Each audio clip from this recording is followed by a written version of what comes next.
Hello friends, welcome to our channel maths future planner. So आज की इस video में हम स्टार्ट कर रहे हैं अपना अलजेब्रा। ओके, तो जैसा कि हमने प्रीवियस वीडियो में हमने क्लास 10th का सिलेबस डिस्कस किया था, उसमें हमने बताया था कि हम सबसे पहले अलजेब्रा स्टार्ट कर रहेंगे। ठीक है, तो अलजेब्रा में हम स्टार्ट कर रहे हैं पॉलिनोमियल। क्योंकि पॉलिनोमियल क्यों कर रहे हैं? देखिए, क्योंकि ये ईजी है ना, और ईजी है इसलिए हम इसे सबसे पहले नहीं कर रहे। हम इसे इसलिए कर रहे हैं सबसे पहले क्योंकि जो हमारा एग्ज़ाम होने वाला है, ठीक है, उसमें पॉलिनोमियल आएगा। और जब हमारा देखिए रियल नंबर है फर्स्ट चैप्टर, तो ये सेकंड चैप्टर है, तो जो इजी है हम उसे तो कंप्लीट कर लें अपना, हाँ, ताकि हमारे एग्ज़ाम में इजी जो है उसके मार्क्स तो हमें मिल जाए। फिर हम हार्ड जो हमारे चैप्टर्स हैं थोड़े से हार्ड हैं, इतना हार्ड भी नहीं कहेंगे, ठीक है, फिर हमें उनके मार्क्स हम उनके मार्क्स भी ले लेंगे। तो अभी हम इजी को करते हैं, ठीक है, इजी के मार्क्स अपने पूरे पक्के कर लेंगे। ओके, तो स्टार्ट करते हैं अपना आज का टॉपिक जो कि है पॉलिनोमियल। सो फ्रेंड्स, देखिए पॉलिनोमियल में सबसे पहले होता क्या है। सबसे पहले समझते हैं पॉलिनोमियल जो है ये वर्ड्स है क्या, ठीक है, ये कहाँ से आया, इसका मतलब क्या होता है ना। जो पॉलिनोमियल से इसका मतलब क्या है ये समझते हैं। तो देखिए, पोली का मतलब होता है, जैसे कि मैंने यहाँ पे लिखा हुआ है, पोली का मतलब होता है मैनी।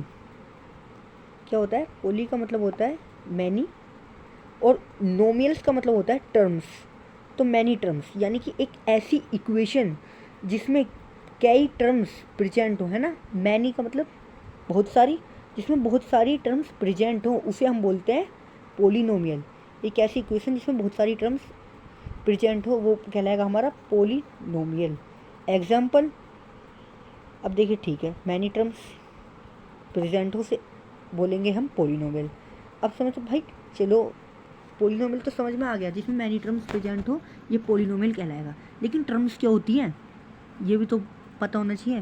तो देखिए, ये आपने क्लास 9th में पढ़ा होगा, और अगर आपको ये याद नहीं है तो मैं इस वीडियो में आपको ये सभी बेसिक जो हमारे टॉपिक्स हैं, ये बेसिक जो हमारी टर्म्स हैं, कॉन्सेप्ट हैं, वो बताने वाला हूँ। ओके, तो देखिए,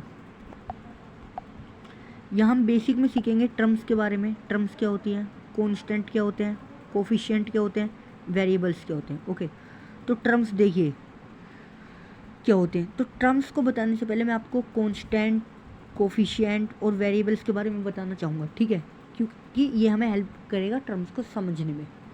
तो जैसा कि मेरे पास एक इक्वेशन लिखी हुई है, यहाँ पे एक इक्वेशन है हमारे पास।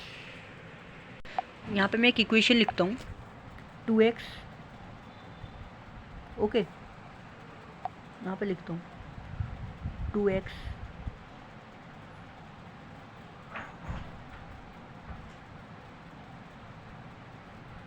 Plus 3y plus 5। ओके, ये हमारे पास एक इक्वेशन लिखी हुई है।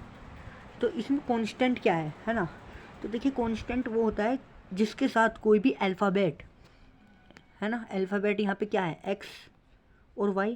तो कांस्टेंट वो होता है जिसके साथ कोई भी अल्फ़ाबेट जो है प्रेजेंट ना हो। तो यहाँ पे 5 जो है, इसके साथ कोई भी अल्फ़ाबेट प्रेजेंट नहीं है ना, कोई भी अल्फ़ाबेट लगा हुआ नहीं है 5 के साथ। तो ये हमारा हो गया क्या, कांस्टेंट। आई होप आपको समझ में आया हो कांस्टेंट क्या होता है, जिसके साथ कोई भी अल्फ़ाबेट ना हो वो कांस्टेंट कहलाएगा। अब कोफिशिएंट क्या होता है, ठीक है, तो यहाँ पे कांस्टेंट क्या है, अगर मैं आपसे पूछूँ इस इक्वेशन में कांस्टेंट क्या है, तो आप बताएंगे इस इक्वेशन में कांस्टेंट है हमारा 5। ओके, अब कोफिशिएंट क्या होता है, तो देखिए कोफिशिएंट जो भी हमारे पास अल्फ़ाबेट्स हैं, जैसे कि अल्फ़ाबेट आपको पता है ABCD, है ना। तो जो भी हमारे पास A to Z जो भी अल्फ़ाबेट्स होते हैं, ओके, जो भी हमारे पास अल्फ़ाबेट्स की मल्टीप्लाई में जो भी नंबर लिखा होता है, जैसे यहाँ पे लिखा है अल्फ़ाबेट्स की मल्टीप्लाई में 2, x की मल्टीप्लाई में 2 है। यहाँ एक दूसरा अल्फ़ाबेट है जो कि y है ना, इसकी मल्टीप्लाई में लिखा है हमारे पास 3, तो यहाँ पे 3 लिखा है। तो यहाँ पे कितने कोफिशिएंट हो गए, 2। तो जो भी अल्फ़ाबेट्स की मल्टीप्लाई में जो भी नंबर लिखा होता है उसे बोलते हैं हम कोफिशिएंट।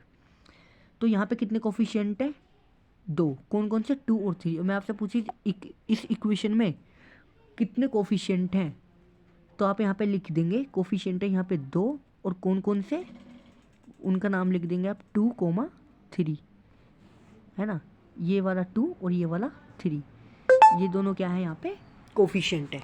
फिर बात आती है हमारी वेरिएबल्स की। वेरिएबल्स क्या होते हैं, तो देखिए वेरिएबल्स, अब जो भी हमारे अल्फ़ाबेट्स होते हैं, इक्वेशन में, ठीक है, हमेशा इक्वेशन एक्स वाई की फॉर्म में तो लिखी नहीं होती, कभी कभी ए बी की फॉर्म में भी लिखी होती है कि 2a। अगर मैं इस इक्वेशन को इस तरह से लिख दूँ, एक्स की जगह पे ए कर दूँ, वाई की जगह पे बी कर दूँ, है ना, तब भी तो ये इक्वेशन होगी। एक्स की जगह पे मैं ए कर दूँ, वाई की जगह पे मैं क्या है बी कर दूँ, तो तब भी तो इक्वेशन होगी। तो अब क्या है, मेरे अल्फ़ाबेट्स चेंज हो गए, ठीक है। तो जो भी अल्फ़ाबेट्स होते हैं ना, है ना, उन्हें हम बोलते हैं वेरिएबल्स, जो भी इक्वेशन में अल्फ़ाबेट्स प्रेजेंट होते हैं। जैसे कि यहाँ पे एक्स और वाई है, ठीक है, तो यहाँ पे कितने वेरिएबल्स हैं, 2 वेरिएबल्स हैं। कितने वेरिएबल्स हैं यहाँ पे, 2 वेरिएबल्स हैं, एक्स और वाई। कौन कौन से, एक्स और वाई। सो आई होप आपको समझ में आया हो कि कॉन्स्टेंट, कोफिशिएंट और वेरिएबल्स क्या होते हैं। अब जानते हैं टर्म्स क्या होती है। देखिए, टर्म्स का मतलब होता है कि जो भी हमारे पास इक्वेशन है, ठीक है, और उसमें जितनी भी संख्याएं प्रेजेंट हैं, जैसे कि इसमें 2x + 3y + 5, तो इसमें कितनी संख्या है, 2x एक हो गई, 3y एक हो गई, 5 एक हो गई, 3 संख्याएं प्रेजेंट है, इसे बोलते हैं टर्म्स। तो इस इक्वेशन में कितनी टर्म्स प्रेजेंट है, 3 टर्म्स प्रेजेंट है, ठीक है। अब जैसे मैं आपको यहाँ पे एग्जांपल से समझाता हूँ। जैसे कि हमारे पास एक इक्वेशन है, वही अपना बैक प्रीवियस अपना ले लेते हैं एग्जांपल, 2x + 3y + 5। ओके, अब देखिए यहाँ पे हमारा कोफिशिएंट क्या होगा, ये जो 2 है कोफिशिएंट होगा, ठीक है। क्यों, क्योंकि ये हमारी उसकी मल्टीप्लाई में, किसकी, अल्फ़ाबेट्स की। जो x है, y है, ये होंगे वेरिएबल्स। क्या होंगे ये, वेरिएबल्स, ठीक है। देखिए, वेरिएबल्स चेंज होते रहते हैं, ये ज़रूरी नहीं है कि x और y होता है। वेरिएबल्स चेंज इसलिए होते रहते हैं क्योंकि इसका नाम ही है वेरिएबल्स, और वेरी का मतलब क्या हो रहा है, जो बार बार चेंज होता है, ठीक है। और ये y हो गया वेरिएबल्स, ओके। 5 जो है हमारा, 5 है यहाँ पे हमारा कांस्टेंट। क्या है ये हमारा, कांस्टेंट, ओके। और जो हमारी टर्म्स कितनी है इसमें, देखिए ये जो है हमारा, ये टर्म्स है, ये टर्म्स है 3y, और ये 5 टर्म्स है, ठीक है। तो मैं इन सबको यहाँ लिख देता हूँ ऊपर की तरफ। ये हमारी टर्म्स हो गई, ये टर्म्स हो गई, ये टर्म्स हो गई, ओके। तो ये 3 क्या हो गई, हमारी टर्म्स हो गई, 2x 3y और 5, ये है हमारी टर्म्स। तो आई होप आपको समझ में आ गया हो। यहाँ 3 भी कोफिशिएंट है ना, इस टर्म्स में जो 3y, ये जो टर्म्स है हमारी, ये वाली टर्म्स जो है, इस टर्म्स में 3 है कोफिशिएंट, इस टर्म्स में 2 है कोफिशिएंट, और इस टर्म्स में तो कोई कोफिशिएंट है नहीं, ये कांस्टेंट है, क्योंकि इसके साथ कोई अल्फ़ाबेट या कोई वेरिएबल्स लगा हुआ ही नहीं है, इसलिए ये क्या है, हमारा कांस्टेंट है, ओके। इस टर्म्स में 2 है कोफिशिएंट, इसमें 3 है कोफिशिएंट, और x और y हमारे वेरिएबल्स हैं, ये हमारा कांस्टेंट है। और ये हमारी, तो इस पूरी इक्वेशन में अगर मैं आपसे पूछूं कितनी टर्म्स प्रेजेंट हैं, तो आप देख सकते हैं एक टर्म्स ये हो गई, एक टर्म्स ये हो गई, और एक टर्म्स ये हो गई, टोटल हमारी 3 टर्म्स प्रेजेंट हैं, ओके। तो आई होप आपको समझ आया हो टर्म्स क्या होती हैं। तो इस इक्वेशन में हमारी कितनी टर्म्स प्रेजेंट हैं, यहाँ पे लिख देते हैं कितनी टर्म्स प्रेजेंट हैं, वो हो गई हमारी 3, ओके। सो अब अपना नेक्स्ट देखते हैं, डिग्री क्या होती है। सॉरी, तो डिग्री देखिए, जानते हैं डिग्री क्या होती है। सो देखते हैं डिग्री क्या होती है, ओके। सो फ्रेंड्स देखिए, डिग्री में हमारी क्या आती है, डिग्री होती क्या है, ओके। सबसे पहले जानते हैं डिग्री होती क्या है। तो देखिए, जो भी हमारे पास एक इक्वेशन लिखी होती है, ठीक है, इक्वेशन हमारे पास इस तरह से लिखी हुई होती है कुछ, जैसे कि यहाँ पे मेरे पास लिखी है, मैं आपको नेक्स्ट पेज पे दिखा देता हूँ। यहाँ पे मेरे पास एक इक्वेशन लिखी है कि 2x + 3y + -5, चलो अब के कुछ और लिख लेते हैं, चलिए कुछ और इक्वेशन लिख लेते हैं, वरना आप लोग ये कहोगे बार बार एक ही इक्वेशन क्यों।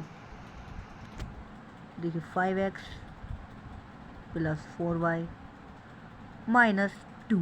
ओके, ये हमारे पास इक्वेशन है, हमें पता है इक्वेशन है। हमारी बुक्स में किस तरह लिखी होती है, ये कुछ इस तरह से लिखी होती है, पी एक्स इक्वल टू करके, ठीक है। यानी कि हमारा जो वो है इक्वेशन है वो एक्स में है, ठीक है। और यहाँ पे हम लिख देते हैं इसे यहाँ पे, क्योंकि ये पी एक्स लिखा है ना, क्योंकि यहाँ पे पी एक्स लिखा है, इसलिए जो पूरी इक्वेशन है हमारी, जो पूरी इक्वेशन है यहाँ पे पी एक्स लिखा है ना, तो पूरी इक्वेशन भी एक्स में होगी, ठीक है। तो यहाँ पे हम इसे कट करके एक्स लिख देते हैं, या हम इसे रफ कर देते हैं, इसे रफ कर देते हैं, इतने पार्ट को हम इसे रफ करते हैं।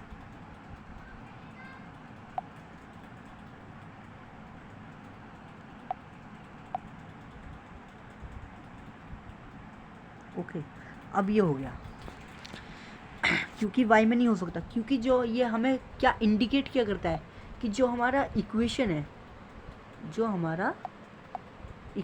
ना, वो हमारा एक्स में है। ओके, जो इक्वेशन है वो हमारा एक्स में है, ये हमें ये इंडिकेट करता है। ओके, ये हमें इंडिकेट कर रहा है जो इक्वेशन है वो हमारी वो एक्स में है, ये इक्वेशन एक्स में है, इसलिए हमने यहाँ पे एक्स लिखा। सो देखिए, इसका मतलब होता क्या है कि P x equal to 5x plus 4 लिखा हुआ है। हाँ, अब हमें जानना है डिग्री क्या होती है। तो इस इक्वेशन में इसका मतलब है कि जो p है पोलिनोमियल है वो x में है, ठीक है। तो पूरा पोलिनोमियल यहाँ पे हमारा x में आ गया। तो जो हाईएस्ट पावर होती है ना, x की जो हाईएस्ट पावर होती है उसे हम बोलते हैं डिग्री, और कुछ नहीं, सिंपल है। जो हाईएस्ट पावर होती है x की वो होती है डिग्री।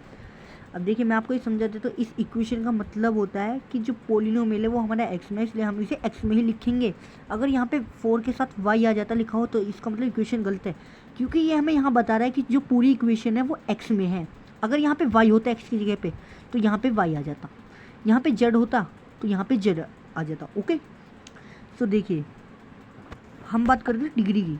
तो डिग्री होती क्या है? डिग्री होती है हमारी हाईएस्ट पावर। क्या लिख सकते हैं हम? Highest power of variable. ये एक्स नहीं लिख सकते, ठीक है, क्योंकि वेरिएबल कुछ भी हो सकता है, एक्स भी हो सकता है, वाई भी हो सकता है, जेड भी हो सकता है।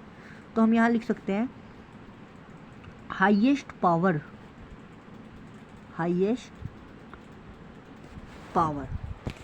Of variable, highest power of variable. Okay, of, यहाँ लिख देता हूँ